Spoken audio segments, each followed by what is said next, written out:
So hello, मेरा नाम है अभिषेक और स्वागत करता हूं बच्चों आप सभी का हमारे इस प्यारे से खूबसूरत से प्लेटफॉर्म पे जिसका नाम है जेआर कॉलेज।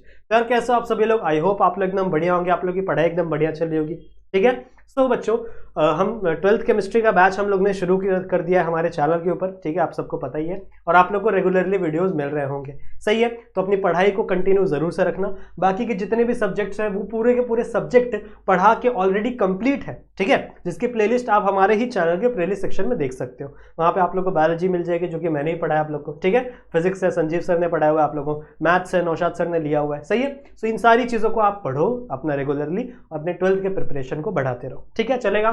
सो बच्चों हम लोगों ने शुरू किया था हमारा थर्ड लेसन 12th केमिस्ट्री का, जिसका नाम है आयोनिक इक्विलिब्रियम। ठीक है, या फिर आप कह सकते हो आयोनिक इक्विलिब्रियम। अब आयोनिक इक्विलिब्रियम होता क्या है, इसके बारे में जितना भी इंट्रोडक्शन था वो हमने पिछले 1 और 2 लेक्चर के अंदर देख लिया था। सही है, साथ ही लेक्चर नंबर 2 के अंदर मैंने एसिड बेस क्या होते हैं उसके ऊपर कितनी थियरीज है उसकी वो चीज स्टार्ट किया हुआ था। ठीक है, और उसके अंदर कुछ चीजें बची हुई थी, तो वो चीजें बच्चों अभी हम लोग कंटिन्यू करने वाले हैं। सही है, तो बच्चों एक और चीज आप लोगों को बता दूं कि अगर आप लोगों को कोई भी डाउट होता है अपने केमिस्ट्री से रिलेटेड, बायोलॉजी से रिलेटेड, तो आप लोग आ सकते हो मेरे इंस्टाग्राम पे। ठीक है, वहां पे आके मुझे आप मैसेज करके अपने जितने भी डाउट्स हैं वो क्लियर करवा सकते हो। सही बात है, ठीक है। तो अपने डाउट्स को अपने मन में ना रखें, जितने भी डाउट्स है आपके पास वो जरूर से मुझसे क्लियर करवा लेना। चलेगा बच्चों? तो चलो स्टार्ट करते हैं बच्चों आज के इस लेक्चर को। आज हमें मेनली फोकस करना है ओस्वाल्ट डाइल्यूशन लॉ। इसे हम लोग खत्म करेंगे ही आज के लेक्चर में, पर उससे पहले जो हम लोग ने लेक्चर नंबर 2 में स्टार्ट किया था पहले उसे खत्म करते हैं। ठीक है, सो मैंने आपको बताया था बच्चों कि जो एसिड और बेस होते हैं इनको समझने के लिए 3 अलग अलग साइंटिस्ट आए थे और 3 अलग अलग साइंटिस्टों ने अपनी थ्योरी दी। सही है, जिसमें से जो पहली 2 थ्योरीज है वो हम लोग ने ऑलरेडी कवर कर ली थी। सही है, दूसरी थ्योरी हम लोगों ने स्टार्ट की थी, that is Lowry Bronsted theory, और उसी के अंदर बच्चों एक कंसेप्ट आता है दैट इज कॉन्जुगेट एसिड और कॉन्जुगेट बेस का। अब इसका मतलब क्या है जरा हम लोग समझेंगे। ठीक है, ये थोड़े से हम लोग कह सकते हैं कॉम्प्लिकेटेड से टर्म है, तो आप लोगों को ध्यान से समझना है, एकदम अच्छे से समझना है, तो आपको समझ में आएगा कि what is mean bye conjugate acid और कॉन्जुगेट बेस। ठीक है, चलेगा। तो देखो लास्ट वाला लॉरी ब्रॉन्स्टेड जो थ्योरी हम लोग ने स्टार्ट की थी ये इसी का कंटिन्यूएशन पार्ट है। सही है, तो मैं यहां से लिख भी देता हूं, जो हमने लॉरी ब्रॉन्स्टेड थियरी हम लोग ने शुरू की थी उसी थियरी का ये कंटिन्यूएशन पार्ट है। ये थियरी क्या कहती थी, मैंने आपको लास्ट वाले लेक्चर में पढ़ाया था। ये थियरी कहती थी बच्चों कि जो भी कंपाउंड H+ को डोनेट करेगा, H+ आयंस को डोनेट करेगा, वो आपका क्या है, वो आपका एसिड है। और जो भी कंपाउंड H+ को एक्सेप्ट करेगा, जो H+ के साथ बाइंड हो जाएगा, एक्सेप्ट कर लेगा, वो क्या है, आपका बेस है। अब वहीं से बच्चों 2 कंसेप्ट निकल के आते हैं, एक है आपका कॉन्जुगेट एसिड और एक है आपका कॉन्जुगेट बेस। आइए समझते हैं कि आखिरकार ये होते क्या है। सबसे पहले हम लोग समझेंगे conjugate acid, what is mean bye conjugate acid and what is mean bye conjugate base. ध्यान से देखो, ध्यान से देखो, सब समझ में आएगा। इसने क्या बोला, ध्यान से सुनो, इसने क्या बोला, कॉन्जुगेट एसिड ऐसे एसिड होते हैं जब बेस कोई प्रोटॉन को एक्सेप्ट करता है ना, उस एसिड को हम लोग कॉन्जुगेट एसिड कहते हैं। मुझे पता है आप लोगों को नहीं समझ में आएगा, तो सुनो मैं आपको लिख के देता हूं पहले। द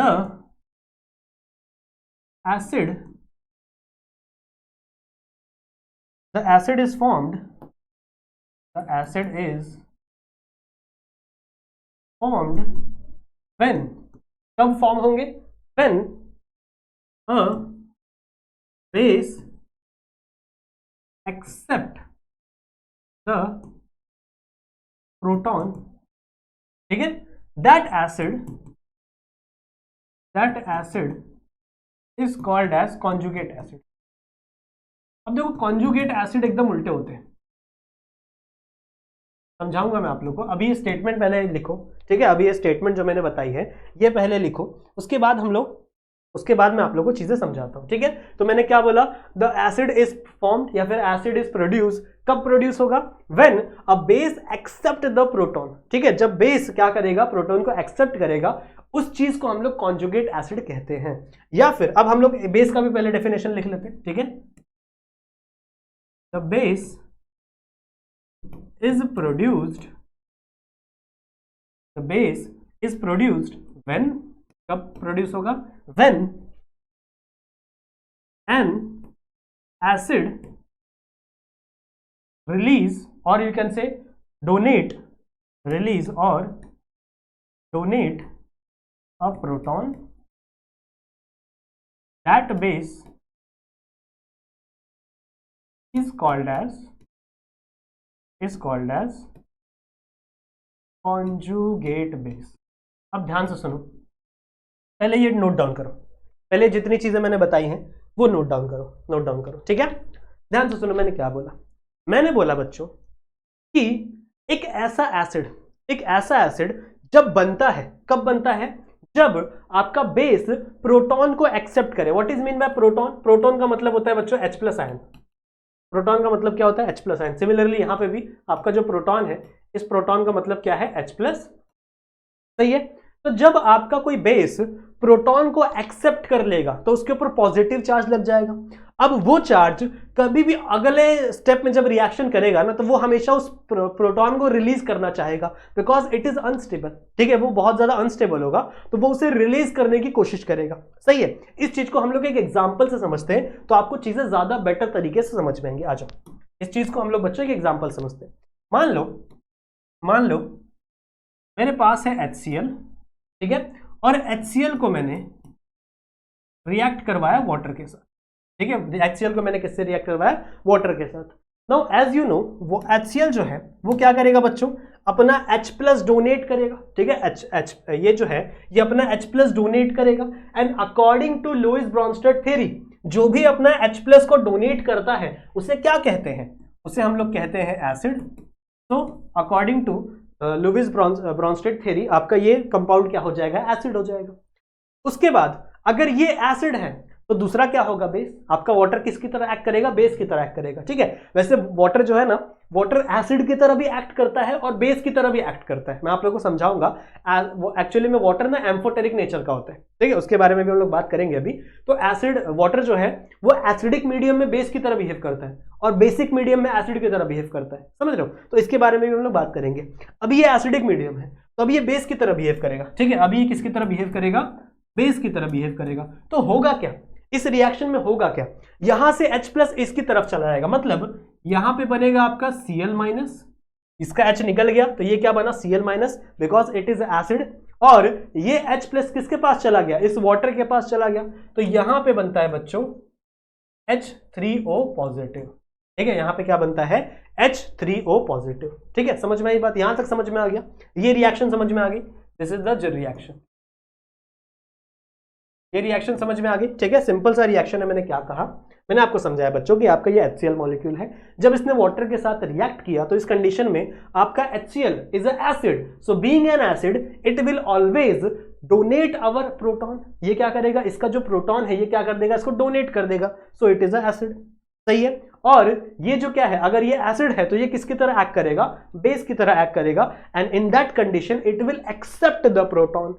सही है, in this condition it will accept the proton. So according to Lewis Bronsted theory, this is acid, this is base. Now जब एसिड और बेस का रिएक्शन हो गया तो कुछ ये चीजें फॉर्म हुई। अब अगर आप देखो तो ये नेगेटिव है। क्या नेगेटिव बैलेंस होता है? क्या नेगेटिव स्टेबल होता है? नहीं। ये जितनी भी चीजें बनी है ना, ये जितनी भी चीजें बनी है बच्चों, these are unstable। ये क्या है बच्चों? अनस्टेबल है। आपका H3O पॉजिटिव भी अनस्टेबल है। आयंस अनस्टेबल होते हैं, आयंस बहुत ही वेगरसली रिएक्ट करते हैं। सो आयंस आर वेरी अनस्टेबल। तो मतलब ये अनस्टेबल है तो हमेशा ये क्या चाहेगा? ये चाहेगा कि इसको क्या मिल जाए? इसको एक प्रोटॉन मिल जाए। अगर इसको एक प्रोटॉन मिल गया, प्रोटॉन मतलब क्या? इसको अगर एक H प्लस मिल गया तो ये फटाक से HCl बना देगा और स्टेबल हो जाएगा। सिमिलरली ये क्या चाहेगा बच्चों? ये हमेशा चाहेगा कि भैया इसका एक प्रोटॉन यहां से निकल जाए। एक प्रोटॉन इसका क्या चाहेगा? ये हमेशा यहां से निकल जाए। अगर इसका एक प्रोटॉन निकल जाएगा तो H2O बन जाएगा and H2O is a stable molecule. बात समझ में आ रही मैं क्या कह रहा हूं? मैंने आपको सिंपल सा ये बताया बच्चों। ये आपका नॉर्मल सा रिएक्शन हुआ and during this course of reaction these two products are form. ये आपके क्या बने हैं? प्रोडक्ट बने हैं। These two product are formed. Now these two products are very unstable because they have the charge molecule। अब ये हमेशा यही चाहेंगे कि भैया हम अनस्टेबल से स्टेबल बन जाए। देखो केमिस्ट्री यही है, केमिस्ट्री में जितने भी एटम्स है ना वो सब स्टेबल होना चाहते हैं, इसीलिए वो केमिकल रिएक्शन करते हैं, वरना किसी को कुछ पड़ी नहीं केमिकल रिएक्शन करने की। जितने भी एटम्स हैं वो रिएक्शन करते ही इसलिए है ताकि वो स्टेबल मॉलिक्यूल बन सके, ताकि उनके ऊपर कोई चार्ज ना आ सके, उनके ऊपर कोई लोन पेयर ऑफ इलेक्ट्रॉन ना आ सके। तो इसके लिए क्या करते हैं, वो क्या करते हैं भैया, रिएक्शन करते हैं। तो अब ये क्या चाहेगा, it will try to accept a proton. ये क्या करेगा बच्चों, एक प्रोटॉन एक्सेप्ट कर लेगा।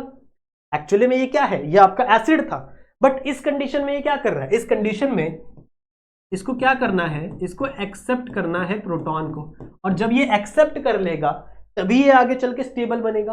और जो भी एक्सेप्ट करता है प्रोटॉन को उसे क्या कहते हैं हम लोग, उसे हम लोग कहते हैं बेस। हम लोग क्या कहते हैं, बेस। पर इस बेस को हम लोग कहेंगे कॉन्जुगेट बेस। ठीक है, ऐसे बेस को हम लोग क्या कहेंगे बच्चों, ऐसे ही बेस को हम लोग क्या कहेंगे, कॉन्जुगेट बेस। समझ में आया इसे बेस क्यों बोल रहा मैंने, इसे बेस क्यों बोला मैंने, समझ में आ गया। बिकॉज इसको स्टेबल होने के लिए प्रोटॉन चाहिए, और प्रोटॉन कब मिलेगा, जब ये एक्सेप्ट करेगा प्रोटॉन को, और जो भी एक्सेप्ट करता है वो क्या होता है, बेस होता है। According to Lowry Bronsted theory, जो भी एक्सेप्ट करता है प्रोटॉन को it is called as base. तो भैया ये बेस है, पर कौन सा बेस है, कॉन्जुगेट बेस है। सिमिलरली यहां पर देखो, इस कंडीशन में तो ये एसिड था, इस कंडीशन में तो ये इस कंडीशन में तो ये बेस था, पर जब ये H3O पॉजिटिव के कंडीशन पे आया, ये क्या हो गया, अनस्टेबल हो गया।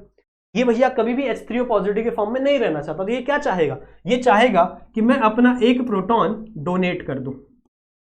ये क्या चाहेगा हमेशा, कि मैं अपना एक प्रोटॉन क्या कर दूं, डोनेट कर दूं। अगर इसने एक प्रोटॉन डोनेट कर दिया तो ये क्या बन जाएगा, स्टेबल बन जाएगा। और जो भी प्रोटॉन को डोनेट करता है वो क्या कहलाता है, एसिड। क्या कहलाता है, एसिड। इस केस में वो कहलाएगा बच्चों कॉन्जुगेट एसिड। ठीक है, वो क्या कहलाएगा, कॉन्जुगेट एसिड। अब समझ में आ गया कॉन्जुगेट एसिड और कॉन्जुगेट बेस क्या होते हैं। Exactly opposite, exactly opposite. Acid हमेशा कॉन्जुगेट बेस बनाता है, हमेशा याद रखेंगे, और बेस हमेशा कॉन्जुगेट एसिड बनाता है। केमिस्ट्री का बहुत इंपॉर्टेंट रूल है, हमेशा ध्यान में रखेंगे आप लोग, याद रखेंगे कि एसिड हमेशा कॉन्जुगेट बेस का फॉर्मेशन करता है, और बेस हमेशा कॉन्जुगेट एसिड का फॉर्मेशन करता है। ये बात हमेशा अपने दिमाग में रखेंगे।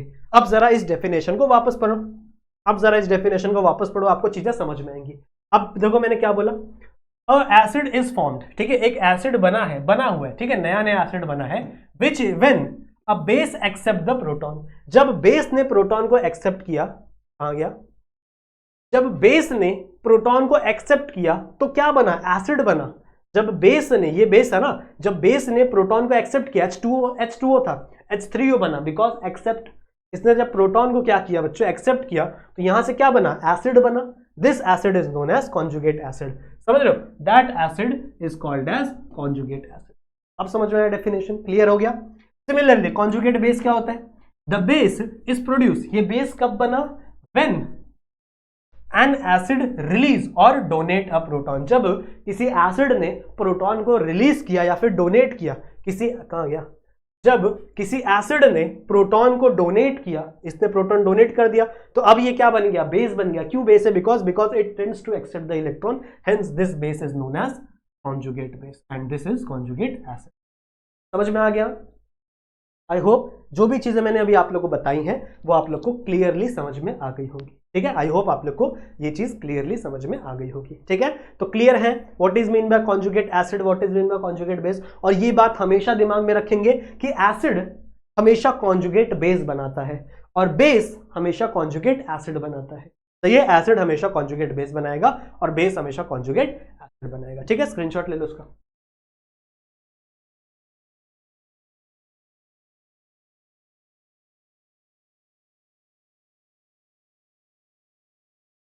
हो गया, इसका भी ले लो, चाहिए तो, नहीं लिया होगा तो इसका भी ले लो।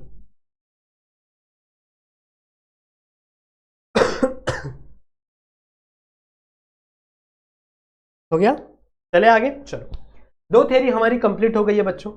Next theory is Lewis theory. ठीक है, लेविस थ्योरी। अब लेविस थ्योरी किस बेसिस पे है बच्चों, लेविस थ्योरी है, लेविस थ्योरी भी किसी बेसिस पे ही होगी।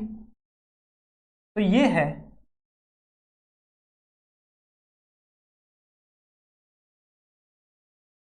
On the basis of accept और डोनेट, लास्ट वाली थ्योरी भी यही थी, एक्सेप्ट और डोनेट पे। पर किसके एक्सेप्ट और डोनेट पे थी लास्ट वाली थ्योरी? H प्लस के एक्सेप्ट और डोनेट पे। This is the on the basis of accept और donate of lone pair of electron. ठीक है, ये हमेशा किसके ऊपर बेस रहेगी बच्चों? It is basis on the accept और donate on the lone pair of electron. किसके बेसिस पे है ये theory? It is based on the accept और donate of the lone pair of electron. मतलब लेविस अंकल ने क्या कहा था, इन्होंने हमको ये समझाने की कोशिश की कि जब एसिड और बेस के अंदर रिएक्शन होता है तो उस रिएक्शन के बीच में कोई एक ऐसा सब्सटेंस होगा जो इलेक्ट्रॉन को डोनेट करेगा, pair of electron, loan pair of electron ना, तो लोन पेयर ऑफ इलेक्ट्रॉन को डोनेट करेगा। और ऑब्वियस सी बात है, अगर कोई डोनेट कर रहा है, कोई दूसरा इलेक्ट्रॉन होगा जो उसको क्या करेगा? एक्सेप्ट करेगा। सही है, तो ये किसके ऊपर बेस्ड है? ये एक्सेप्ट और डोनेट के ऊपर बेस्ड है आपके लोन पेयर ऑफ इलेक्ट्रॉन की। ठीक है, एक्सेप्ट और लोन के ऊपर, लोन पेयर के ऊपर डिपेंड है। नाउ इन्होंने बोला, भैया लेविस अंकल ने क्या बोला? लेविस अंकल ने बोला देखो भाई, दो तरीके के सब्सटेंस है, सिमिलर दो तरीके के सब्सटेंस है। एक सब्सटेंस है हमारा acid and the another substance is base. ठीक है, दो प्रकार के सब्सटेंस है, दो तरीके के सब्सटेंस है। एक सब्सटेंस है हमारा एसिड और एक सब्सटेंस है हमारा बेस। ठीक है, एक सब्सटेंस है एसिड और एक सब्सटेंस है बेस। इन्होंने क्या कहा? A species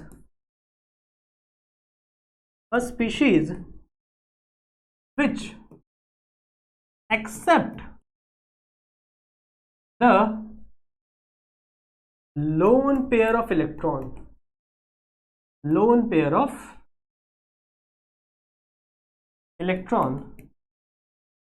is called as acid। ठीक है, समझ में आया मैंने क्या बोला? मैंने ये कहा बच्चों कि a species which accept the lone pair of electron is called as acid। क्या बोला, समझा? ध्यान से सुनो, इन्होंने क्या कहा, मैंने क्या बोला? लेविस थ्योरी जो है वो किसके ऊपर बेस्ड है? वो बेस्ड है बच्चों एक्सेप्ट या डोनेट। किसके क्या एक्सेप्ट होगा, क्या डोनेट होगा? यहाँ पे lone pair of electron accept या डोनेट होंगे। ठीक है, lone pair of electron accept या डोनेट होंगे। सही है, अगर lone pair of electron accept किए जा रहे हैं किसी भी स्पीशीज के द्वारा, किसी भी कंपाउंड के द्वारा, तो उस कंपाउंड को मैं कहूंगा एसिड। ठीक है, उस कंपाउंड को मैं क्या कहूंगा? एसिड कहूंगा।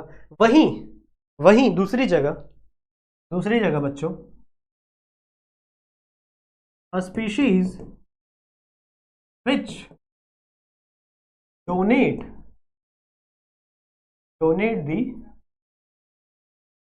the lone pair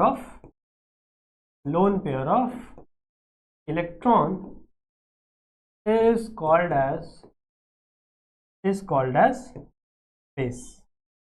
ठीक है, इसे हम लोग क्या बोलते हैं? बेस। सिंपल सा है, जो डोनेट करेगा लोन पेयर ऑफ इलेक्ट्रॉन, जो लोन पेयर ऑफ इलेक्ट्रॉन को डोनेट करेगा वो बेस कहलाएगा, जो एक्सेप्ट करेगा वो एसिड कहलाएगा ना। इसको याद कैसे करना है?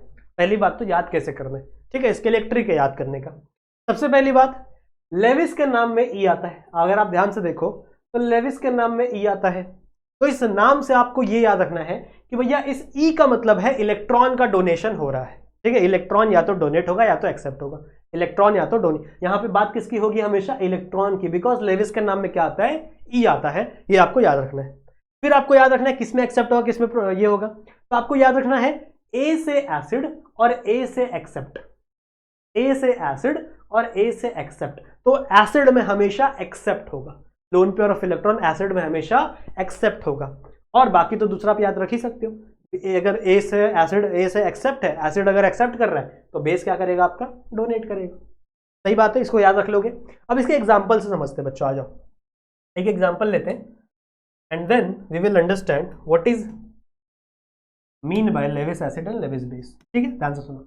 अच्छा, एक और बात, इसको आप सिर्फ एसिड मत कहना, इसको आप लेविस एसिड कहोगे, लेविस एसिड। इसको सिर्फ एसिड नहीं कहेंगे हम लोग, इसको लेविस एसिड कहेंगे। सिमिलरली इसको हम लोग लेविस बेस कहेंगे। ठीक है, समझ में आई बात? तो जो आपका इलेक्ट्रॉन को डोनेट करता है वो लेविस बेस, और जो इलेक्ट्रॉन को एक्सेप्ट करता है वो लेविस एसिड। आ जाओ समझते हैं। मान लो बच्चों मेरे पास है अमोनिया और वाटर, सेम एग्जांपल। आपकी बुक में अलग एग्जांपल दिया हुआ है पर मैं आपको अलग एग्जांपल से समझा रहा हूं। वाटर, ठीक है। अब ध्यान से सुनो, इस वाटर को मैं कुछ इस तरीके से ड्रॉ कर रहा हूं,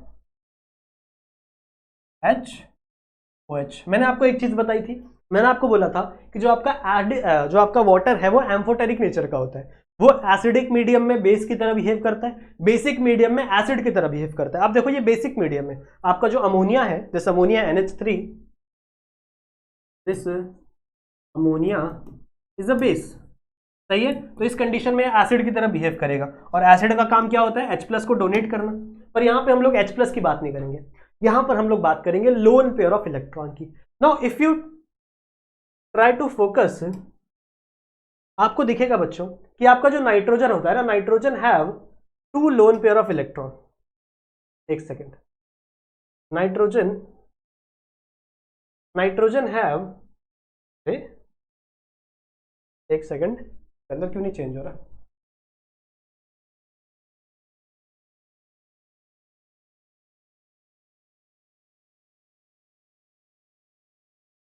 अब सही है।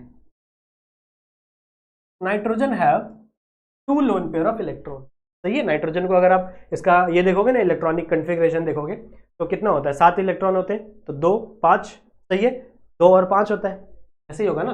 7 इलेक्ट्रॉन, 7 एटॉमिक नंबर होता है, तो सबसे पहले शेल में 2 और दूसरे शेल में 5, सही है। 3 हाइड्रोजन ने बॉन्ड बनाया है, तो मतलब 5 में से 3 माइनस कर दो, बचा कितना, 2 इलेक्ट्रॉन। तो 2 electron as a lone pair present होते हैं नाइट्रोजन के अंदर, सही है ना। ये चीज आप लोगों ने बचपन में सीखी होगी। Now this 2 electron are present as a lone pair in the nitrogen.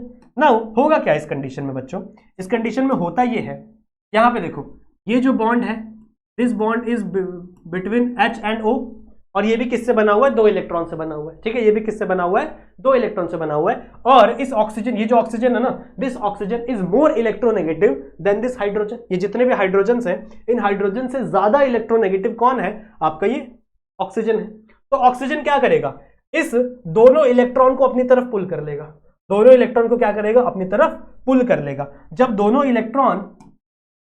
Electron बच्चों ऑक्सीजन की तरफ चले गए, ध्यान से सुनेंगे, जब दोनों ही इलेक्ट्रॉन ऑक्सीजन की तरफ चले गए, तो जो इलेक्ट्रॉन को एक्सेप्ट करता है उसके ऊपर नेगेटिव चार्ज, जो इलेक्ट्रॉन को डोनेट कर देता है उसके ऊपर कौन सा चार्ज आ गया, पॉजिटिव चार्ज, सही है। And this lone pair of electron will accept this H+, ठीक है। वो किसके ऊपर अटैक करेंगे, इस H+ के ऊपर अटैक करेंगे, और यहां पे क्या बन जाएगा, यहां पे बन जाएगा बच्चों आपका एक OH-, this is your OH-, और यहां पे ये चला गया किसके पास, NH4 बन गया, एंड यहां पे NH4+।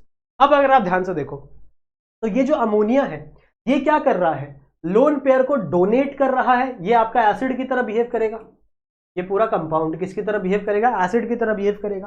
तो आपका ये जो अमोनिया है, ये इसके ऊपर क्या कर रहा है, अटैक कर रहा है ना, तो मतलब ये अपना loan pair of electron donate कर रहा है। तो जो डोनेट करता है वो क्या होता है, बेस। अभी मैंने लिखवाया, जो डोनेट करता है वो क्या होता है, लेविस बेस, सही है। तो from this conclusion I can say ammonia is a Lewis base, सही बात है, ठीक है। और इसने क्या किया, एक्सेप्ट किया, इसने इस लोन पेयर इलेक्ट्रॉन को क्या किया, एक्सेप्ट किया, और ये H इधर भेज दिया, तो it is known as Lewis. थोड़ा सा कंफ्यूजन हो सकता है आपको थोड़ा सा कंफ्यूजन हो सकता है, ठीक है, लेकिन चीजें ऑलमोस्ट सेम ही है। ये एसिड की तरह बिहेव कर रहा है, क्यों, क्योंकि इसने क्या किया, अपने loan pair of electron donate किया। तो जो डोनेट करता है हमेशा वो लेविस बेस कहलाता है, जो इलेक्ट्रॉन को एक्सेप्ट करता है वो हमेशा लेविस एसिड कहलाता है। समझ में आई बात। एक और एग्जाम्पल दिया हुआ आपकी बुक में, वो भी हम लोग समझते हैं। पहले ये लिख लो, स्क्रीनशॉट ले लो इसका, ले लिया, चलो एक और एग्जाम्पल दिया हुआ बच्चों आपकी बुक में, दिया हुआ एग्जाम्पल BF3 का, इधर F, इधर F, इधर F, ठीक है। This is boron trifluoride,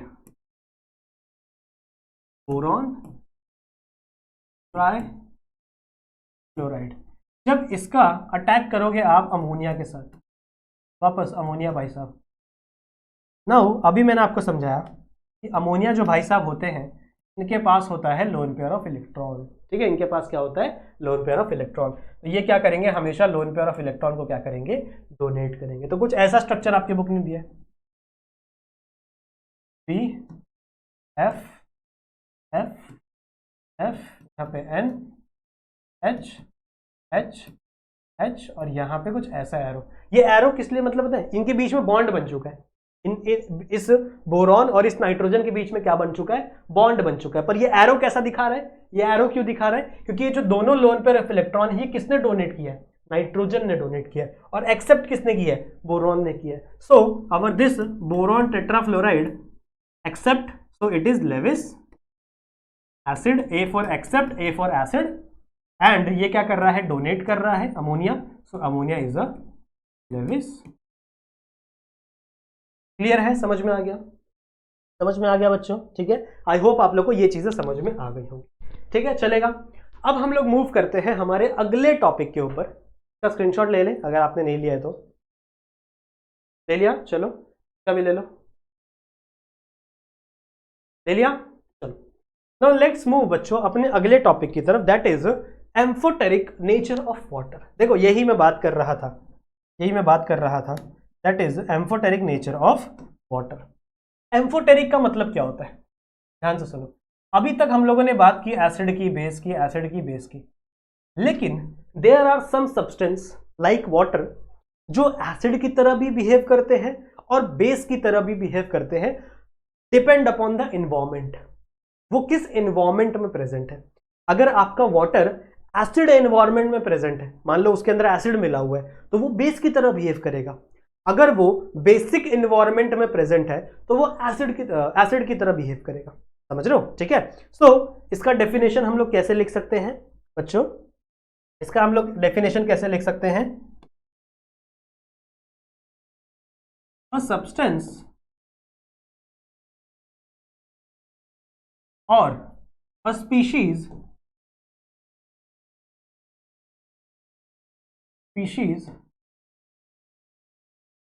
which have both, that is कौन कौन से, एसिड एंड बेस कैरेक्टर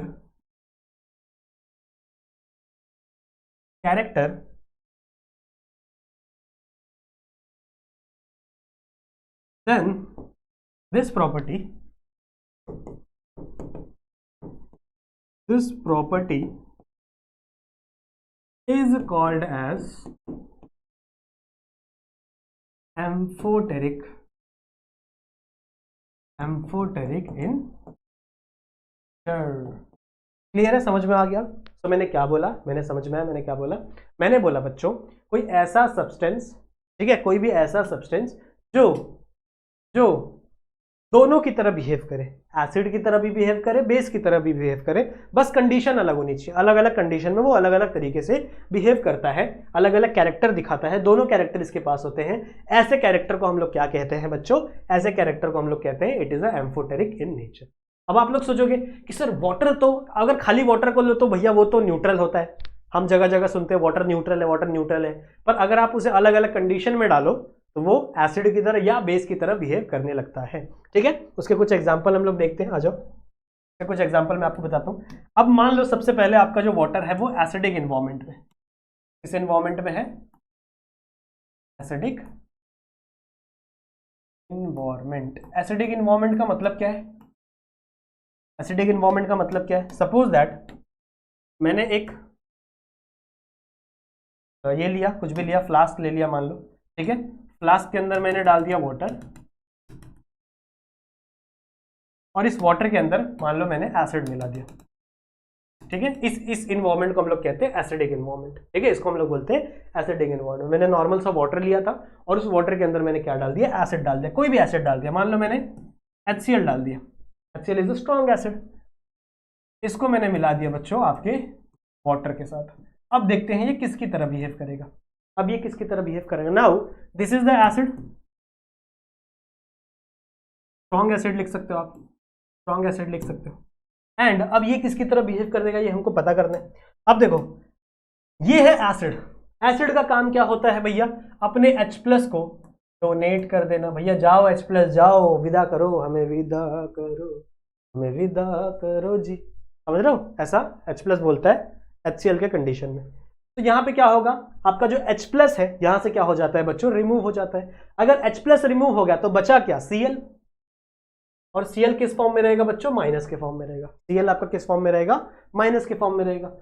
साथ में आपका H प्लस किसके पास गया, अब H प्लस यहां से निकला है तो किसी के पास तो जाएगा ना, ऑक्सीजन के ऊपर भी तो नेगेटिव चार्ज होता है, ऑक्सीजन इज ऑल्सो इलेक्ट्रोनेगेटिव ना, तो ऑक्सीजन क्या करता है बच्चों, इसको पकड़ लेता है। ऑक्सीजन क्या करता है, इस H प्लस को पकड़ लेता है और यहां पे बना देता है वो H3O प्लस, ठीक है, यहाँ पे क्या बना देता है वो H3O प्लस। सही है, तो आप देख रहे हो इसने H प्लस को डोनेट किया और इसने H प्लस को एक्सेप्ट किया।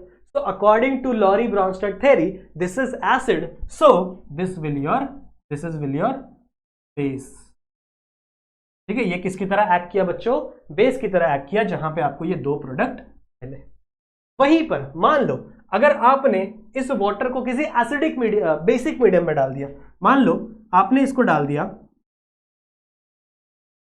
अमोनिया के साथ, ये रिएक्शन अभी हम लोग ने देखा ना, आपने डाल दिया किसको बच्चों, इसको अमोनिया के साथ डाल दिया, तो क्या बनेगा, यहां से बनेगा NH4 प्लस और बचा आपका OH माइनस। इस कंडीशन में क्या हुआ, इस H2O ने एक H रिलीज कर दिया, इसने क्या किया, एक H रिलीज कर दिया और वो H किसके पास चला गया, इस अमोनिया के पास चला गया, अमोनिया वाले मॉलिक्यूल के पास चला गया। सो इस कंडीशन में इसने हाइड्रोजन को रिलीज किया है, जो हाइड्रोजन को रिलीज करता है वो एसिड कहलाता है और जो एक्सेप्ट करता है वो बेस कहलाता है। सो इस कंडीशन में, बेसिक कंडीशन में आपका वाटर एसिड की तरह एक्ट कर रहा है, एसिडिक कंडीशन में आपका वाटर बेस की तरह एक्ट कर रहा है। तो आपके वाटर के पास दोनों ही प्रॉपर्टी है, एसिड की प्रॉपर्टी भी है और बेस की प्रॉपर्टी भी है। सो ऐसे सब्सटेंस को ही हम लोग क्या कहते हैं, ऐसे सब्सटेंस को ही हम लोग क्या कहते हैं बच्चों, एम्फोटेरिक इन नेचर। सही है, so water is a very highly amphoteric in nature. I hope बच्चों आप लोगों को ये चीजें जो है वो समझ में आई होंगी। ठीक है, समझ में आ गई बात, ठीक है। सो जितनी चीजें मैंने अभी आप लोग को पढ़ाई है, आप लोगों को समझ में आ गई, इसका स्क्रीनशॉट ले लो एक बार,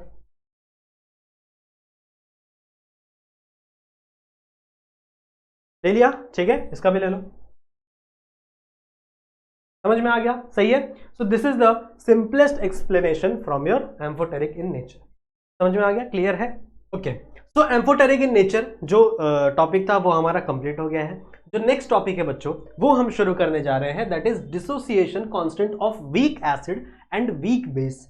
नाउ अब हम लोग थोड़ा सा डेरिवेशन की तरफ बढ़ेंगे, ठीक है। अब हम लोग थोड़े से फॉर्मूलेस को डेरिवेट करेंगे और हम लोग देखेंगे कि आखिरकार वीक एसिड के अंदर और वीक बेस के अंदर डिसोसिएशन कैसे होता है और डिसोसिएशन कांस्टेंट कैसे फाइंड किया जाता है, उसकी बात थोड़ी सी हम लोग करनी चाहिए, ठीक है। चलो आज स्टार्ट करते हैं। देखो बात करते हैं बच्चों, सबसे पहले हम लोग बात करेंगे वीक एसिड की, दोनों की बारी बारी में बात करेंगे, सबकी बारी आएगी। अब की बारी जो है तो सबसे पहली बारी आ रही है भाई हमारे, वो है वीक एसिड की, ठीक है। अब देखो मैंने आपको ये चीज बताई है कि जब भी डिसोसिएशन होता है वीक एसिड का, अब वीक एसिड ऐसी चीज है जिसका कंप्लीट डिसोसिएशन नहीं हो सकता, जिसका पार्शियल डिसोसिएशन होगा, ठीक है। तो कभी भी मैंने आपको बताया था कि जिस भी चीज का पार्शियल डिसोसिएशन होता है बच्चों, उसके अंदर आपको हमेशा रिवर्सिबल का सिंबल लगाना है, ठीक है। और जहां पे भी आपका पार्शियल डिसोसिएशन नहीं कंप्लीट डिसोसिएशन होगा, वहां पे आपको एक स्ट्रेट लाइन वाला सिंबल लगाना है, स्ट्रेट एरो वाला सिंबल लगाना है, ठीक है। तो मान लो मैंने एक रिएक्शन इमेजिन किया है, for example there is a reaction, acid की बात कर रहे हैं, तो मैं ले रहा हूं बच्चों HA, ठीक है। HA मेरा कोई कंपाउंड है, सपोज दैट HA मेरा क्या है, कोई कंपाउंड है। तो HA का कुछ कॉन्सेंट्रेशन होगा, ये होगा बच्चों मेरा एक्वस मीडियम में। यहाँ पे एरो किसका आएगा, यहाँ पे एरो आएगा आपका रिवर्सिबल का, जिसे हम लोग बोलते हैं इक्विलिब्रियम वाला कंडीशन, सही है। और यहाँ पर जैसे ही इसका डिसोसिएशन होगा, आप देखो ध्यान से सुनो, ये आपका एसिड है। एसिड हमेशा क्या कहता है, इतनी सारी थियरीज अभी हम लोग ने पढ़ी ना, तो एसिड क्या कहता है, एसिड बच्चों आपका हमेशा H प्लस को रिलीज करता है यहां से, ठीक है। हमेशा क्या करता है वो, H प्लस को यहां से रिलीज करता है और जो भी बचा हुआ है वो आपका माइनस कंडीशन में आपका प्रेजेंट होता है, सही बात है, ठीक है। तो मतलब यहां पे निकलेगा आपका H प्लस, ठीक है, यहां से H प्लस आपका रिमूव हो जाएगा और जो भी बचा हुआ है वो आपका किस में पहुंच जाएगा बच्चों, एज अ माइनस कंडीशन में। सही बात है ना, ये हम लोगों ने काफी समय से पढ़ा है, ये हम लोगों ने काफी समय से देखा है कि आपका जो भी कंपाउंड है, जो भी एसिड है, वो सबसे पहले क्या करता है, H+ को रिलीज कर देता है और जो भी बचा हुआ है वो माइनस फॉर्म में प्रेजेंट होता है। अब ये माइनस फॉर्म वाला क्या करेगा, ये आपका बेस की तरह एक्ट कर सकता है, आप कह सकते हो it is a conjugate base, सही है। ये आगे चल के क्या करेगा, प्रोटॉन को एक्सेप्ट करेगा और एक कंपाउंड फॉर्म करेगा जो कि आपका अगेन एसिड ही होगा। तो this is a conjugate base. अब कुछ इस तरीके का आपका एक रिएक्शन मैंने यहां पे लिखा। अब इस रिएक्शन में याद है हम लोग, अगर आपने केमिकल काइनेटिक्स पढ़ा होगा, ठीक है, केमिकल काइनेटिक्स में हम लोग रेट कांस्टेंट हमेशा लिखते थे, ठीक है, पर यहां पर रेट कांस्टेंट होगा क्या, नहीं, यहां पर जो रिएक्शन हो रही है वो क्या है, इक्विलिब्रियम कंडीशन में हो रही है, ठीक है, और यहां पर डिसोसिएशन हो रहा है ना बच्चों, तो ये आपका डिसोसिएशन कांस्टेंट होगा। यहां पे जो भी कांस्टेंट की वैल्यू आएगी वो हमेशा क्या होगा, डिसोसिएशन कांस्टेंट होगा, ठीक है। तो कांस्टेंट का फॉर्मूला क्या होता है, मैंने आपको ऑलरेडी सिखाया हुआ है, मैंने तो नहीं सिखाया हुआ, आप लोगों ने अगर केमिकल काइनेटिक्स पढ़ा होगा तो वहां पे आप लोगों ने ये आप लोग को पता होगा कि कांस्टेंट का फॉर्मूला होता है बच्चों, concentration of product divide by concentration of reactant, यही है ना, ठीक है, concentration of product divide by concentration of reactant. इसमें जो कॉन्सेंट्रेशन है वो हम लोग इस स्क्वायर ब्रैकेट से दिखाते हैं, इस स्क्वायर ब्रैकेट का मतलब है कॉन्सेंट्रेशन, सही है। तो अगर कोई भी चीज बच्चों स्क्वायर ब्रैकेट के अंदर यहां पर लिखी हुई है फॉर्मूले के अंदर, तो ये क्या हो जाएगा, ये आपका कॉन्सेंट्रेशन की बात हो रही है, सही बात है। अब आप प्रोडक्ट देखो तो ये साइड आपका प्रोडक्ट है, ये जितनी भी चीजें हैं these are all your product, और यहां पे जो ये पड़ा हुआ है बच्चों ये आपका क्या है, रिएक्टेंट, सही है ना। किसी भी रिएक्शन के अंदर ये आपका प्रोडक्ट होता है और ये आपका क्या है, रिएक्शन है। तो मैंने ये फॉर्मूला लिखा जहां पे मेरा जो कांस्टेंट है, this constant is equal to product concentration of product divide by concentration of reactant, सही है। तो क्या हो जाएगा, इस K की वैल्यू क्या हो जाएगी, इस K की वैल्यू होगी बच्चों आपकी, प्रोडक्ट क्या है, प्रोडक्ट है आपका H+ और इसका कॉन्सेंट्रेशन मतलब आपको स्क्वायर ब्रैकेट में लिखना पड़ेगा, साथ ही साथ आपका A minus divide by your HA, सही है, डिवाइड बाय योर HA। समझ में आई बात, इतनी बातें समझ में आ गई जो मैंने आपको सिखाई है, अभी जो मैंने आपको सिखाई वो बात समझ में आ गई। हम लोग बच्चों वापस एक बार बताता हूं, सुनो, हम लोग यहां पर बात कर रहे हैं डिसोसिएशन कांस्टेंट की, ठीक है। डिसोसिएशन का मतलब क्या होता है, जो भी चीज टूटती है वो डिसोसिएट हो रही है, मैंने आपको बताया ना, जहां पे भी चीजें डिसोसिएट होती है मतलब एक कंपाउंड आपका टूट के 2 कंपाउंड बन जाता है, वहां पे उसका डिसोसिएशन हो रहा है, सही है। ये डिसोसिएशन अगर वीक एसिड की बात कर रहा हूं तो वीक एसिड में कभी भी कंप्लीट डिसोसिएशन नहीं होता, वीक एसिड में हमेशा पार्शियल डिसोसिएशन देखने के लिए मिलता है। Because it is a partial dissociation हम लोग बच्चों हमेशा रिवर्सिबल का सिंबल लगाएंगे, क्योंकि जितने मॉलिक्यूल इसके होंगे, जितने मॉलिक्यूल से यहाँ पे ये डिसोसिएट हो रहा होगा, उतना ही मॉलिक्यूल ये जुड़ के वापस ये कंपाउंड भी बना रहा होगा, सही है। Now we are talking about acid, ठीक है, हम लोग किसकी बात कर रहे हैं बच्चों, एसिड की बात कर रहे हैं। एसिड के कंडीशन में मान लो मैंने ये आपका एग्जांपल लिया जिसमें आपका H होगा, एसिड के पास हमेशा एक H होता है, प्रोटॉन होता है, और जैसे ही आपने इसको डिसोसिएट किया, जैसे ही डिसोसिएट हुआ, टूटा, तो यहां से एक H+ रिलीज हो गया और जो भी बचा हुआ था, अब H+ बाहर निकला है, ठीक है, इसने अपना इलेक्ट्रॉन इसको दे दिया है ना, तभी तो इसके पास पॉजिटिव चार्ज आ गया ना। जो इलेक्ट्रॉन को डोनेट करता है उसके पास पॉजिटिव चार्ज आता है, जो इलेक्ट्रॉन को एक्सेप्ट करता है उसके पास नेगेटिव चार्ज आता है। ये हम लोग बचपन से पढ़ते हुए आ रहे हैं ना 8-9 से, सही है। तो हुआ क्या बच्चों, ये A ज्यादा इलेक्ट्रोनेगेटिव होगा इस हाइड्रोजन के लिए, तो ये A क्या करेगा, इस जितने भी इसके पास ये प्रेजेंट हो गए, इलेक्ट्रॉन प्रेजेंट हो गए दोनों के बीच में, ये खींच लेगा और इस H को रिलीज कर देगा H+ के फॉर्म में। तो यहां से आपका H+ निकल जाएगा और ये प्लस है तो इसके पास कौन सा चार्ज आ जाएगा बच्चों, आपका माइनस का charge. Now we have to talk about constant, हम लोग बात कर रहे हैं कांस्टेंट की, but this is not a rate constant. Rate constant की बात हम कब करते, अगर कंप्लीट डिसोसिएशन हुआ होता तो वहां पर हम रेट कांस्टेंट की बात करते, पर यहां पर कोई भी चीज कंप्लीट डिसोसिएट नहीं हुई है, सही है, यहां पर पार्शियल डिसोसिएशन हुआ है, तो इस कांस्टेंट को मैं कहूंगा डिसोसिएशन कांस्टेंट, ठीक है। इस कांस्टेंट की वैल्यू क्या होगी, डिसोसिएशन कांस्टेंट, सही है। डिसोसिएशन कांस्टेंट क्या होता है, constant concentration of product divide by concentration of reactant, ठीक है, concentration of product divide by concentration of reactant. बात समझ में आ गई। तो ये हमारा प्रोडक्ट है तो इसका कॉन्सेंट्रेशन मैंने लिखा, साथ ही साथ ये हमारा क्या हो गया, रिएक्टेंट हो गया। अब आप लोग ये देखो, ये जो K है ये जो K जो मैं बात कर रहा हूं बच्चों, ये K एक्चुअल में एसिड का डिसोसिएशन कांस्टेंट है, ठीक है, एसिड की बात कर रहे हैं ना हम लोग। तो इस K को मैं Ka लिख सकता हूं, can I right this is Ka। Ka का मतलब क्या हुआ, यहां पे लिख दूं मैं, where Ka is equal to acid dissociation constant, और you can say dissociation constant of acid, ठीक है, आप ऐसे भी लिख सकते हो, dissociation constant of एसिड। बात समझ में आ गई, ठीक है, बात समझ में आ गई। सो आई होप बच्चों आप लोगों को ये चीज क्लियर हुई होगी। इसका एक बार स्क्रीनशॉट लो, फिर अपन आगे बढ़ते हैं। समझा ये क्या बोला मैंने, समझा, ठीक है। So this is not a rate constant, यहां पे आप ए लगा सकते हो। So this is not a rate constant, this is dissociation constant, और ये किसका डिसोसिएशन कांस्टेंट है बच्चों, वीक एसिड का, हेंस इट इज Ka। समझ में आ गया, ठीक है। ये Ka आपका क्या हो गया, H plus into A minus divide by H A, this is your product and this is your reactant. ये बन गया बच्चों आपका, ये लास्ट फॉर्मूला बन गया किसका, dissociation constant of weak acid. Acid की बात हो गई। अब आ जाओ हम लोग बात करेंगे बच्चों बेस की, ठीक है। Let's talk about weak base, let's talk about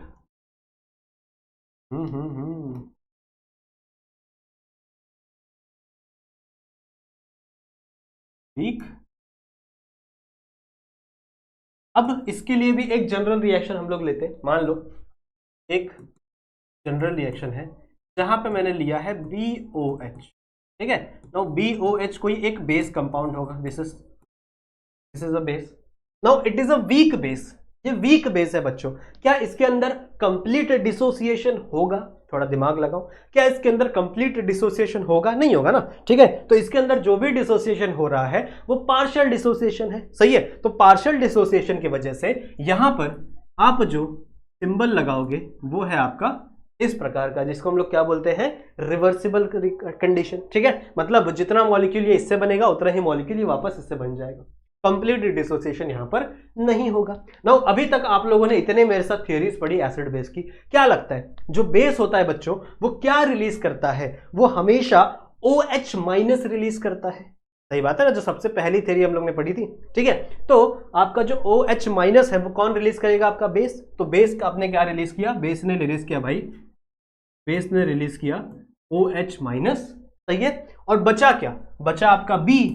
तो B अगर ये माइनस है तो इसके ऊपर कौन सा चार्ज लग जाएगा, प्लस चार्ज लग जाएगा। यहाँ पे कुछ भी हो सकता है, कोई मेटल भी हो सकता है, Na भी हो सकता है, हाइड्रोजन भी हो सकता है, कुछ भी हो सकता है, ठीक है। कोई भी मॉलिक्यूल यहाँ पे हो सकता है, और जो भी मॉलिक्यूल यहाँ से निकल रहा है वो किस फॉर्म में निकल रहा है बच्चों, पॉजिटिव के फॉर्म में। Why, because this oxygen is more electronegative than this carbon, जो भी सब्सटेंस है आपका उससे ज्यादा इलेक्ट्रोनेगेटिव है। इसीलिए बच्चों इस ऑक्सीजन ने क्या किया, दोनों इलेक्ट्रॉन को अपनी पास रख लिया और इसके पास क्या लग गया, नेगेटिव चार्ज। और जैसे इसके पास नेगेटिव चार्ज लगा ऑटोमेटिकली बाजू वाले के पास क्या लग जाएगा बच्चों, पॉजिटिव चार्ज। सिंपल सा रिएक्शन समझ में आ गया। Now in this reaction this is our product and this is our reactant. Now same वही फॉर्मूला जो मैंने आपको बताया था डिसोसिएशन कांस्टेंट का, रेट कांस्टेंट हम लोग वर्ड यूज नहीं करेंगे, we are using the word dissociation constant. तो यहां पे लाइन खींचता हूं, क्या हो जाएगा अपना, K is equal to concentration of product divide by concentration of reactant, यही है ना फॉर्मूला, ठीक है। अब हम लोग बात करें बच्चों, देखो लास्ट टाइम मैंने Ka लगाया था, why, because that was the formula of dissociation constant of acid. वहां पे हम लोग किसकी बात कर रहे थे, एसिड की बात कर रहे थे, इसलिए यहां पे मैंने Ka लगाया था। तो यहां पे थोड़ा सा कॉमन सेंस लगाओ, यहां पे क्या लग जाएगा बच्चों, Kb लग जाएगा। Why it is B, this is the dissociation constant of base, या फिर you can say base dissociation constant. सही बात है, ठीक है, इजी है, ज्यादा कुछ दिक्कत नहीं है ना, एकदम आसान है। उसके बाद क्या आ जाएगा फॉर्मूला, देखो Kb is equal to product, क्या प्रोडक्ट है आपका, एक है B प्लस इसका कॉन्सेंट्रेशन और एक है आपका OH माइनस इसका कॉन्सेंट्रेशन डिवाइड बाय आपका BOH इसका concentration, because BOH is a reactant. सही बात है, ठीक है। तो आप क्या लिखोगे, आपका जो KB है, KB क्या हो जाएगा, where this KB is equal to base dissociation.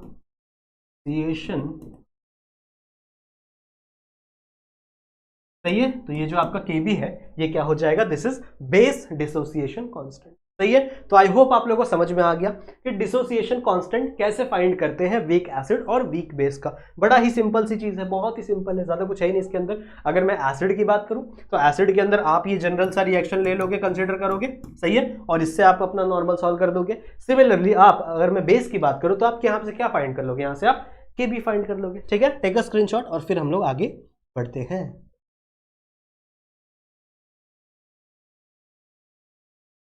समझ में आ गया,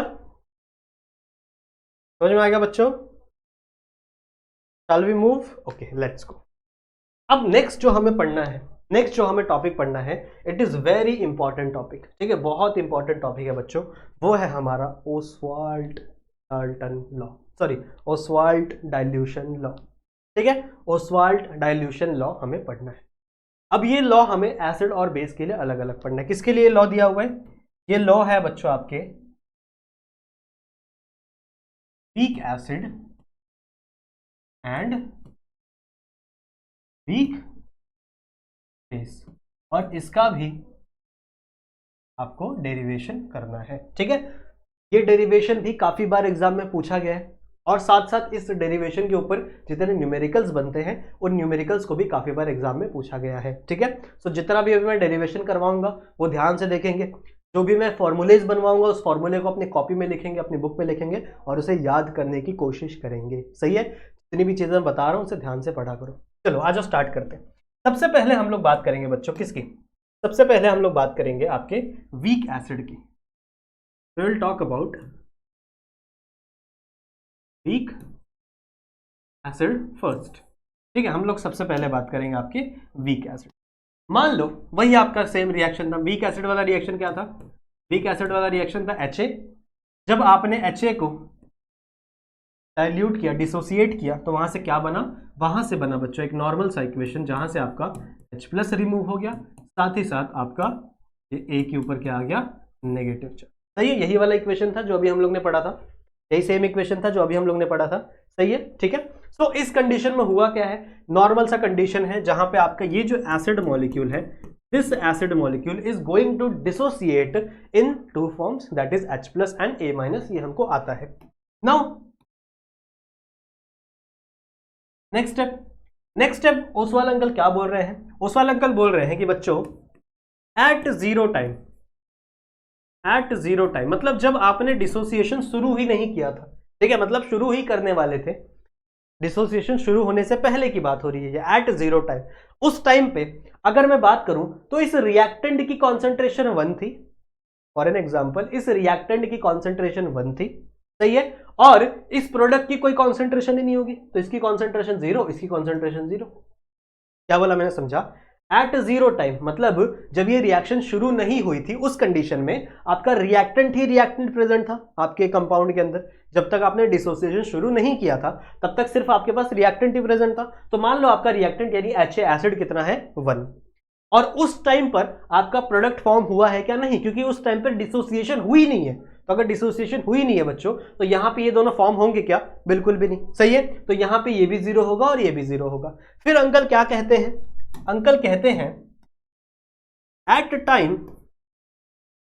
टी टाइम मतलब कुछ टाइम बाद, एट टी टाइम मतलब कुछ समय बाद क्या होगा, कुछ समय बाद इन्होंने कहा कि यहां से कुछ मॉलिक्यूल, अभी देखो 1 मॉलिक्यूल था टोटल, यहां पे 0 0 थे, फिर उन्होंने कहा कि एट टी टाइम मतलब कुछ समय बाद यहां पे जो कुछ मॉलिक्यूल्स होंगे वो डिसोसिएट हो जाएंगे और एक बनेगा HA और एक बनेगा HA-, ठीक है, H+ और एक बनेगा आपका A-। इन्होंने क्या बोला, इसका डिसोसिएशन क्या है, इसको हम लोग शो करेंगे बच्चों डिग्री ऑफ डिसोसिएशन से। याद है लेक्चर नंबर 1 में मैंने आपको सिखाया था डिग्री ऑफ डिसोसिएशन, जो भी वीक इलेक्ट्रोलाइट होते हैं उनका डिसोसिएशन हम लोग किससे दिखाते हैं, डिग्री ऑफ डिसोसिएशन से दिखाते हैं। सही बात है, मैंने आपको लेक्चर नंबर 1 में बताया था, नहीं देखा तो देखना जरूर से। सही है, सो इसका क्या आ जाएगा, इसका आ जाएगा आपका डिग्री ऑफ डिसोसिएशन, मतलब अल्फा जितना ये डिसोसिएट हुआ है। सिमिलरली ये भी अल्फा जितना डिसोसिएट हुआ होगा।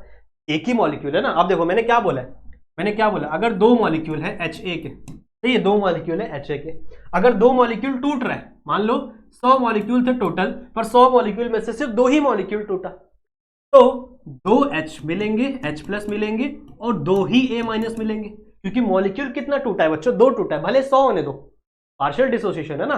तो 100 मॉलिक्यूल आपने लिया था, लेकिन उसके अंदर से टूटे कितने हैं, उसके अंदर से सिर्फ दो ही मॉलिक्यूल टूटे हैं, तो जितने मॉलिक्यूल टूटेंगे उतने ही H+ होंगे और उतने ही आपके A- होंगे। तो मतलब आपके H+ का और A- का जो कॉन्सेंट्रेशन है वो सेम होगा।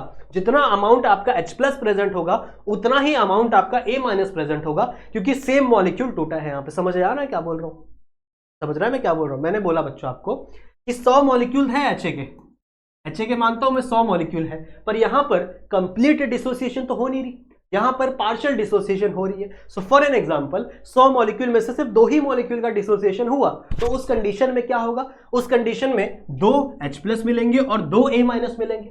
तो जितना H+ मिलेगा उतना ही A- भी आपको मिलेगा, सही है ना। जितना ही H+ मिलेगा उतना ही आपको A- मिलेगा। तो वही चीज मैंने यहां पे भी लिखी है, जितना डिग्री ऑफ डिसोसिएशन इसका होगा उतना ही डिग्री ऑफ डिसोसिएशन इसका होगा, इसीलिए मैंने दोनों को ही अल्फा अल्फा लिखा है। ठीक है, इसीलिए मैंने दोनों को ही क्या लिखा है बच्चों, अल्फा अल्फा लिखा है। आई होप आप लोगों को ये चीज समझ में आई होगी। ये दोनों का अल्फा अल्फा सेम कैसा है, ये दोनों का अल्फा अल्फा सेम इसलिए है बच्चों, क्योंकि जितना डिसोसिएशन, जो भी डिसोसिएशन होने के बाद जितनी क्वांटिटी इसकी है उतनी ही क्वांटिटी इसकी है। ये बात कर रहे हैं बच्चों हम लोग अमाउंट की, अमाउंट की बात कर रहे हैं। ठीक है, ये किसकी हम लोग बात कर रहे हैं, अमाउंट की बात कर रहे हैं। सही है, सही है। अमाउंट पता चल गया, जिसका इतना अमाउंट होगा उसका इतना ही उसका भी उतना ही अमाउंट होगा। और अगर मैं बात करूं मैं इसका, अब आफ्टर टाइम टी ये कितना बचा हुआ होगा, क्योंकि कंप्लीट डिसोसिएशन तो हुआ नहीं, मैंने आपको बोला ना कंप्लीट डिसोसिएशन तो हुआ नहीं। मैंने क्या बोल अभी आपको क्या सिखाया था कि मान लो 100 HA के मॉलिक्यूल थे, इसमें से सिर्फ दो का ही डिसोसिएशन हुआ, दो का ही डिसोसिएशन हुआ। ये सिर्फ एक हाइपोथेटिकल कंडीशन, एग्जांपल दे रहा हूं। ठीक है, ऐसा ही नहीं होता होगा, दो ही डिसोसिएशन नहीं होते होंगे, ज्यादा भी हो सकते कम भी हो सकते, मैं आपको सिर्फ एग्जांपल दे रहा हूं। तो मैंने क्या बोला कि अगर सिर्फ दो ही डिसोसिएट होंगे, ठीक है ध्यान से सुनो समझ में आएगा, अगर सिर्फ दो ही डिसोसिएट होंगे बच्चों, कलर क्यों नहीं चेंज होता है यार, अगर सिर्फ दो ही डिसोसिएट हुए, यहां पे दो H+ बना और दो A- बना। ठीक है, दो H+ बना और दो A- बना। अब डिसोसिएशन दो हो गए, तो इनिशियल कितना बचा हुआ है, कितने मॉलिक्यूल बचे हैं जिनका डिसोसिएशन नहीं होगा, तो ये मुझे कैसे पता चलेगा, इस 100 से मैं इसको माइनस कर दूंगा, तो इस 100 को मैं कितना डिसोसिएट उससे माइनस कर दूंगा, तो मेरे को पता चल जाएगा कि कितना डिसोसिएट नहीं हुआ है, कितना बचा हुआ है वो मुझे पता चल जाएगा। सिमिलरली बच्चों यहां पे भी देखो कि भैया ये अल्फा अल्फा डिसोसिएट हो गया, ठीक है अल्फा अल्फा डिसोसिएट हो गया, कितना डिसोसिएट नहीं हुआ वो मुझे कैसे पता चलेगा, इनिशियल था 1, तो मैं क्या कर दूंगा, सिर्फ 1 माइनस अल्फा कर दूंगा। सही है ना, इनिशियल 1 था और कितना डिसोसिएट हुआ वो मुझे नहीं पता, वो अल्फा है ना, मतलब आपका डिग्री ऑफ डिसोसिएशन है जो कि सेम है, डिग्री ऑफ डिसोसिएशन दोनों क्या है, सेम है। जितना भी मॉलिक्यूल इसका होगा उतना ही मॉलिक्यूल इसका होगा। तो अगर मुझे इसका कॉन्सेंट्रेशन पता करना है आफ्टर टाइम टी, तो मैं क्या करूंगा, इसको माइनस कर दूंगा इसके डिग्री ऑफ डिसोसिएशन से, मतलब 100 को माइनस कर दूंगा 2 से, तो मुझे पता चला यहाँ पे 98 क्या है मेरा बचा हुआ है। इसी तरीके से यहाँ पे इनिशियल मेरा 1 था, तो जब मैं 1 को इस अल्फा से माइनस कर दूंगा तो मुझे पता चल जाएगा बच्चों कि मेरा कितना अमाउंट ऑफ रिएक्टेंट अभी भी बचा हुआ है, अभी भी अनडिसोसिएटेड बचा हुआ है, जो डिसोसिएट नहीं हुआ है। समझ में आई ये बात, मैं आप लोगों को एक एक चीज डिटेल में समझाने की कोशिश कर रहा हूं ताकि आप लोग को थोड़ा बेटर तरीके से समझ में आए। ठीक है, ये समझ में आ गया, क्लियर है, ये समझ में आ गया, very good. Now let me erase this. चलो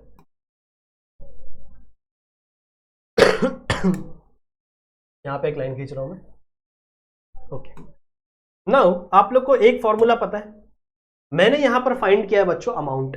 ठीक है, मैंने यहां पे फाइंड किया अमाउंट, मुझे अमाउंट की जरूरत नहीं है, मुझे चाहिए कॉन्सेंट्रेशन। ठीक है, मुझे क्या चाहिए, कॉन्सेंट्रेशन, बिकॉज अभी तक जितना भी फॉर्मूला हमने बनाया है, अभी तक जितना भी फॉर्मूला बनाया है इसमें सब हम लोगों ने कॉन्सेंट्रेशन ही लिया है ना, concentration of B, concentration of OH।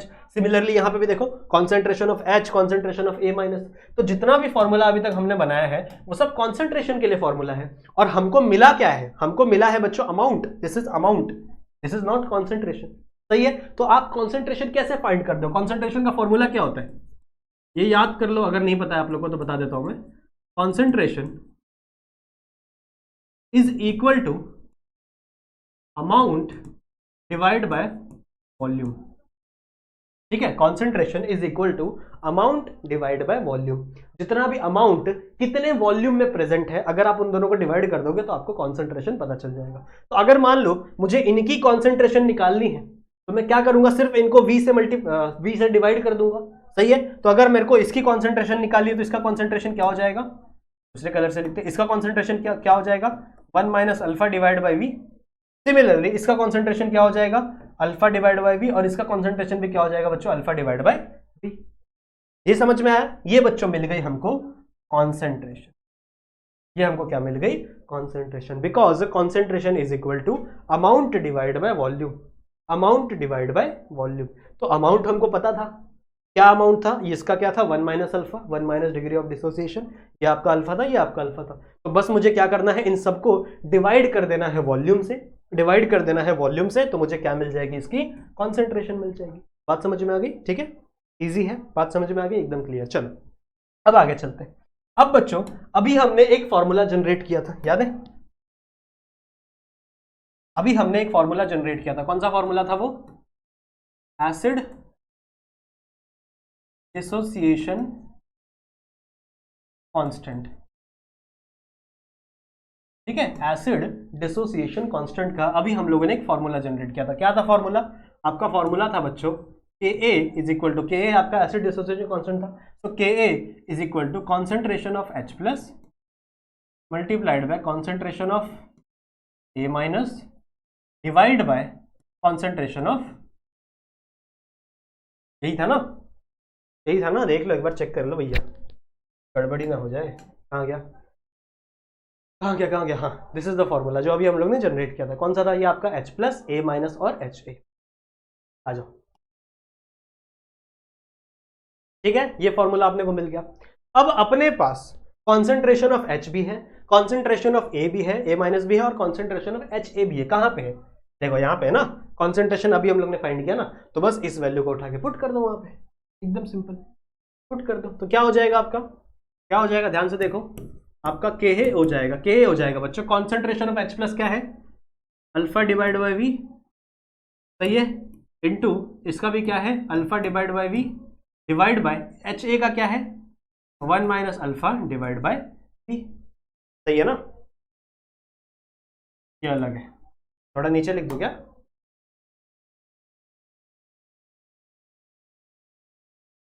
Just a second, थोड़ा नीचे लिख देते, अब सही है।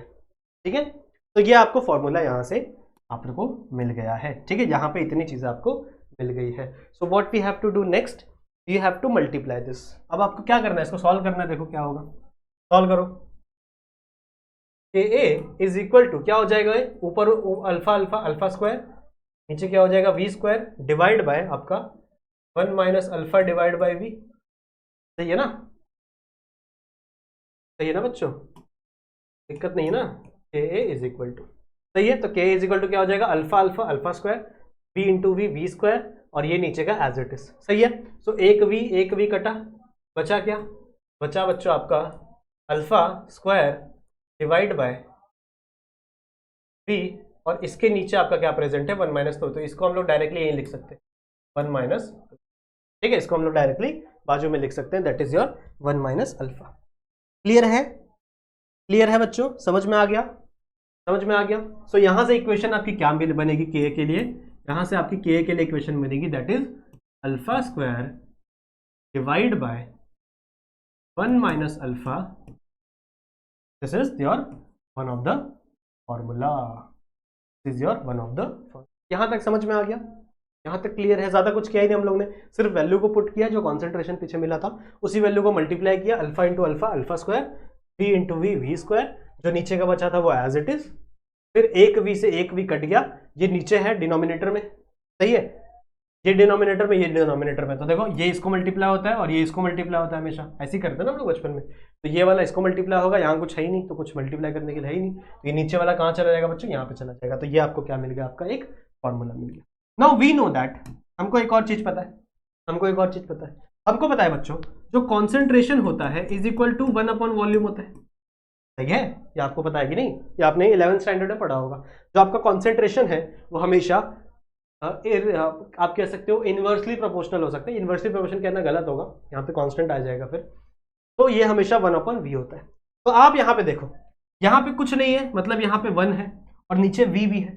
तो इस 1/v की जगह मैं c डाल सकता हूँ, इस 1/v की जगह में c डाल सकता हूँ। कुछ भी नहीं, मतलब 1 है ना, 1 से मल्टीप्लाई करो, कुछ फर्क थोड़ी पड़ता है। तो आपका एक और फॉर्मूला बन सकता है, that is ka is equal to alpha square into C divide by 1 minus. ठीक है, ये भी आपका क्या बन सकता है, एक फॉर्मूला बन सकता है बच्चों। ठीक है, यहाँ पे आपका एक और फॉर्मूला यहाँ से बन सकता है। फिर आपकी बुक क्या कह रही है, आपकी बुक कह रही है कि हम ये जो जितना भी तामझाम कर रहे हैं वो वीक एसिड के लिए कर रहे हैं। ठीक है, ये जितना भी हम लोगों ने तामझाम किया है अभी तक, वो सब कुछ किसके लिए किया है बच्चों, वो सब कुछ हमने वीक एसिड के लिए किया है। सही है, और जो वीक एसिड होता है ना बच्चों, उसके अंदर बहुत ही कम अमाउंट ऑफ डिसोसिएशन होता है, बहुत ही कम अमाउंट ऑफ डिसोसिएशन होता है। सही है, तो इसका मतलब आपका जो डिसोसिएशन का वैल्यू है, आपका जो डिसोसिएशन का वैल्यू है वो बहुत ही कम है। तो आप इसको निग्लेक्ट कर सकते हो, इस वैल्यू को, ये बहुत ही ज्यादा लेस होता है, बहुत ही ज्यादा, अरे बड़ा हो गया, ये बहुत ही ज्यादा लेस होता है 1 के, समझ लो। तो आप इसको निग्लेक्ट कर सकते हो। वाई, वीक एसिड है, वीक एसिड में डिसोसिएशन ज्यादा नहीं होता। ठीक है, वीक एसिड में ज्यादा डिसोसिएशन नहीं होता। तो इस कंडीशन में आप क्या करोगे, आप बच्चों इसको निग्लेक्ट कर दोगे। अगर आप इसको निग्लेक्ट कर दोगे आपके अल्फा को, तो नीचे क्या बचा सर, 1 की कोई वैल्यू है नहीं, 1 की कोई वैल्यू है नहीं, है ना। तो आपका इक्वेशन कैसा हो जाएगा, K a is equal to 1 तो चला गया, अल्फा भी चला गया, तो आपका K a is equal to alpha square C, ये आपका एक वैल्यू। ठीक है, समझ में आई बात। और भी चीजें बन सकती हैं, जैसे मान लो इसको मिटाना चाहता हूं मैं, अभी स्क्रीनशॉट ले लो, उसको मिटाना चाहता हूं मैं। और भी आप लोगों को वैल्यूज बताता हूं जो आपके न्यूमेरिकल में काम आएंगे। ये हो गया, इसको मिटा दूं मैं, चलो इसको मिटा रहा हूं मैं।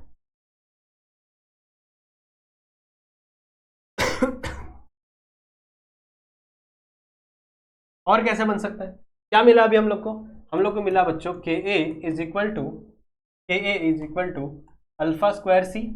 अब इस सी की जगह मैं क्या पुट कर सकता हूँ, 1/v पुट कर सकता हूँ, तो मुझे ऐसा भी मिल जाएगा, K a is equal to alpha square divide by V. ये भी मिल सकता है मेरे को, चलेगा, बिल्कुल सही। फिर आप यहां से अल्फा स्क्वायर भी निकाल सकते हो। अल्फा स्क्वायर क्या हो जाएगा, अल्फा क्या हो जाएगा, देखो अल्फा स्क्वायर में ना, तो सी मल्टीप्लाई में इधर जाके डिवाइड हो जाएगा, तो के ए डिवाइड बाय सी हो जाएगा, और ये स्क्वायर इधर जाएगा तो क्या हो जाएगा बच्चों, ये स्क्वायर रूट लग जाएगा। तो यहां से आप अल्फा का वैल्यू भी निकाल सकते हो। सिमिलरली इस कंडीशन में भी आप अल्फा का वैल्यू निकाल सकते हो। क्या हो जाएगा अल्फा का वैल्यू, ये इधर जाके मल्टीप्लाई हो जाएगा ना, so alpha is equal to K A multiplied by V, ये स्क्वायर इधर चला गया तो क्या हो जाएगा बच्चों, ये अंडर रूट। यहां से एक और फॉर्मूला बन गया, समझ रहे हो। तो एक ही चीज को, अगर आपको एक चीज पता है, मतलब अगर आपको ये चीज पता है, तो आप इससे कुछ भी बना सकते हो, इतने सारे फॉर्मूलाज आप बना सकते हो, बस आपको कंडीशन याद रखनी है। ठीक है, बस अगर आपको कंडीशन याद है तो आप इससे काफी सारी चीजें बना सकते हो, काफी सारे अलग अलग फॉर्मूलेज यहां से डिराइव कर सकते हो। क्लियर है, समझ में आ गया, समझ में आ गया बच्चों। ठीक है, सो आई होप बच्चों आप लोगों को ये चीज क्लियर हुई होगी।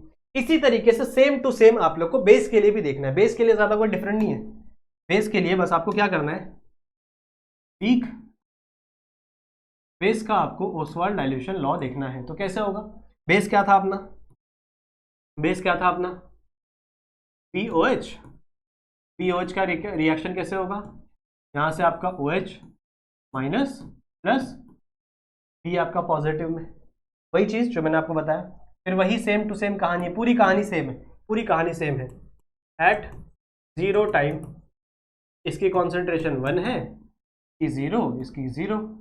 एट t टाइम, कुछ टाइम बाद इसकी कॉन्सेंट्रेशन 1 माइनस अल्फा, इसकी अल्फा, थोड़ा अच्छे से करते, 1 माइनस अल्फा, इसकी अल्फा और इसकी अल्फा। ये क्या है बच्चों, ये आपका अमाउंट है। सही है, ये आपका अमाउंट है। अमाउंट को आप वॉल्यूम कैसे बनाओगे, वॉल्यूम बनाने के लिए सिर्फ इसको डिवाइड बाय वी कर दो, इसको भी डिवाइड बाय वी कर दो, इसको भी डिवाइड बाय वी कर दो, तो ये आपका क्या बन गया, कॉन्सेंट्रेशन। क्या मिल गया आपको, कॉन्सेंट्रेशन मिल गया। फिर सेम फॉर्मूला मैंने आपको सिखाया था केवी के लिए, बस वहां पे के भी था, यहाँ पे के है, सॉरी वहां पे के था, यहाँ पे के भी है। क्या फॉर्मूला था, आपका B positive, concentration of B positive, concentration of O negative divide by BOH। तो ये बस इतना ही डिफरेंट है, बाकी सारी चीजें सेम है, सब कुछ सेम है। क्या हो जाएगा आपका alpha square by V divide by 1 minus alpha divide bye V square, sorry V square. यही मिला था ना अपने को वहां पे भी, और यही यहाँ पे मिलेगा। आप सॉल्व करके देखो, आपको सेम ही चीज मिलेगी, बस यहाँ पे क्या आ जाएगा आपका KB आ जाएगा। कुछ नहीं, ये काटो काटो, क्या मिल जाएगा आपको, KB इज इक्वल टू क्या मिल जाएगा, अल्फा स्क्वायर, थोड़ा नीचे लिखते हैं, KB इज इक्वल टू क्या मिल जाएगा बच्चों आपको, alpha square divide by 1 minus alpha divide bye into V। फिर वही चीज़ है, आपका 1/V को हटा के आप C लिख दो, कॉन्सेंट्रेशन लिख दो। तो इसको हटा के आप कैसे बना सकते हो, इसको हटा के आप कैसे, ये आपका एक फॉर्मूला बना। अगर आपको ये पता है तो आप आगे के सारे फॉर्मूले बना सकते हो। तो KB इज इक्वल टू क्या हो जाएगा, alpha square divide into C तो 1 माइनस अल्फा।